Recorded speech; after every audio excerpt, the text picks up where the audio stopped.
Hello everyone, সকলে কেমন আছে? আশা করছি ভালো আছে। আমি অনেক ভালো আছি। তোমাদের কাছে একটা নতুন ব্লগ নিয়ে এসেছি। সেটা হলো কিসের রেসিপি এনেছি, সেটা হলো এই যে বোম্বাই মরিচটা আচার করব। তো কীভাবে করে সেটাই তোমাদের সাথে শেয়ার করব। দেখেছো, এই যে আমি মশলাগুলো ধনে নিয়েছি, মেথি নিয়েছি, মৌরি নিয়েছি। এখন এগুলোকে চলো বানানো যায়। কী করে করি চলো তোমাদের সাথে শেয়ার করবো। তো এই যে মশলাটা আমি সবগুলো একসাথে ঘুরিয়ে নিয়েছি। দেখো, বেশি কিন্তু গুঁড়া করিনি, একটু একটু করেছি। তাই এখন চলো বসানো যাক। তো এই যে আমি কড়াইটা বসিয়ে দিয়েছি, একটুখানি তেলও দিয়ে দিয়েছি। আর আমার আচারটা করতে কিন্তু শস্য বাটাও লাগবে, তো শুকনোই শস্যটা ঘুরিয়েছি আমি। এই যে আর মশলাগুলো তো এখানটা ঘুরিয়ে নিয়েছি। কী কী লাগবে প্রথমে দেখিয়েছি। তাই মশলাগুলো ভালো করে দেখো, আমি ভালো করে কিন্তু পুরো মিহি করিনি, একটু আড়া ভাঙা করেছি। এই যে চলো করা যাক।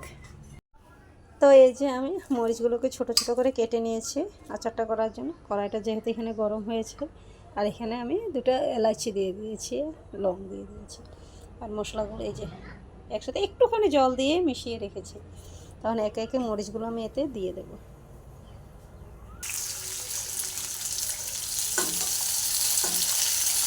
অনেকটা টমেটোর মতন লাগছে, তাই না? টমেটো কিন্তু না, এটা বোম্বাই মরিচ। ভীষণ ঝাল এটা। আমি তো খেতেই পাই না, তোমার দাদা ভাইয়ের জন্যই করছি, ও ভীষণ ভালোবাসে। তাই এই যে মশলাগুলো যেন আমি একসাথে রেখে দিয়েছিলাম একটুখানি জল দিয়ে, এই যে এখানটায় নিয়ে নিচ্ছি।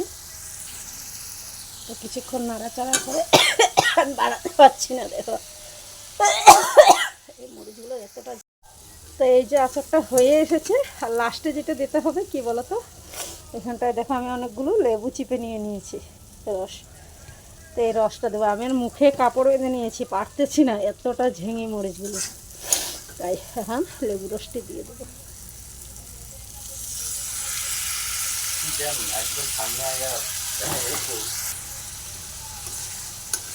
যে লেবু রসটা দিয়ে বেশি টানাবো না কিন্তু। তো এই যে আমার আচারটা হয়ে গেছে, এখন নামিয়ে নেব।